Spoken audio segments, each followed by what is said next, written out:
আসসালামু আলাইকুম ওয়া রাহমাতুল্লাহি ওয়া বারাকাতুহু বিসমিল্লাহির রহমানির রহিম। প্রিয় বন্ধুগণ, আজকের ভিডিওতে একটি গুরুত্বপূর্ণ বিষয় সম্পর্কে আলোচনা করব, আর সেটি হলো প্রিয় বন্ধুগণ গত 2-3 দিন আগের ঘটনা, যেটা সোশ্যাল মিডিয়াতে ভাইরাল হয়েছে।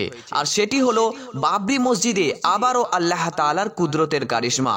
কি কারিশমা আল্লাহ তাআলা দেখিয়েছেন তা জানতে অবশ্যই ভিডিওটি শেষ পর্যন্ত দেখতে থাকুন। তার আগে আপনি যদি আমাদের চ্যানেলে নতুন হয়ে থাকেন তো অবশ্যই চ্যানেলটিকে সাবস্ক্রাইব করে পাশে থাকা বেল আইকনে ক্লিক করে অল নোটিফিকেশন করে দিন, যাতে করে যখনই আমরা এই জাতীয় নতুন নতুন ভিডিও আপলোড করি তখন তার নোটিফিকেশন আপনার কাছে সবার আগে পৌঁছে যায়। তো চলুন ভিডিওটি শুরু করা যাক। প্রিয় বন্ধুগণ, যেসব মুসলিম আল্লাহর উপর ভরসা করে না, আল্লাহকে আল্লাহ বলে মানে কিন্তু তার উপর ভরসা করে না, এই ভিডিওটি দেখার পর তাদের আল্লাহর উপর ভরসা হয়ে যাবে।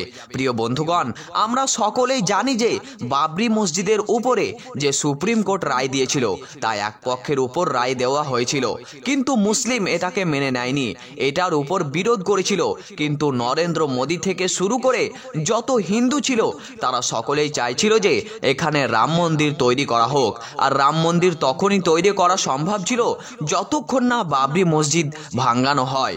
তাই সুপ্রিম কোর্ট এখানে রাম মন্দির তৈরি করার আদেশ দিয়েছিল। কিন্তু প্রিয় বন্ধুগণ, যখন রাম মন্দির তৈরি করার জন্য প্রস্তুত হলো এবং বাবরি মসজিদকে ভাঙার জন্য ক্রেন, জিসিবি আরো বড় বড় মেশিন আনা হলো, সুবহানাল্লাহ, আল্লাহর কুদরতের কারিশমা দেখুন। ঠিক তখনই সেই সব মেশিন খারাপ হয়ে গেল, কোনো মেশিনে আর কাজ করছিল না। আল্লাহু আকবার। প্রিয় বন্ধুগণ, এটাই তো আল্লাহ তাআলার কুদরতের কারিশমা। এটাকে আল্লাহর কারিশমা বলবো না তো আর কি বলবো। সত্যি আল্লাহ তার ঘরকে রক্ষা করবেন এভাবেই, কারো ক্ষমতা নেই তার ঘরকে ভাঙার। প্রিয় বন্ধুগণ, এই ঘটনা যখন হয় তখন সকল মানুষই হয়রান হয়ে গিয়েছিল, তারা হতভম্ব হয়ে গিয়েছিল যে সত্যি আল্লাহ তাআলা তার মসজিদকে এভাবেই রক্ষা করছেন। প্রিয় মুসলিম ভাই ও বোনেরা, আপনারা যদি এই ঘটনাটি শুনে খুবই খুশি হয়ে থাকেন তো অবশ্যই কমেন্ট বক্সে কমেন্ট করুন এবং আপনার মতামত জানিয়ে দিন। অবশ্যই ভিডিওটি ভালো লাগলে একটি লাইক করুন, আর বন্ধুদের সাথে বেশি বেশি করে এই ভিডিওটি শেয়ার করে সকল মুসলিমকে খুশির বার্তাটি পৌঁছে দিন।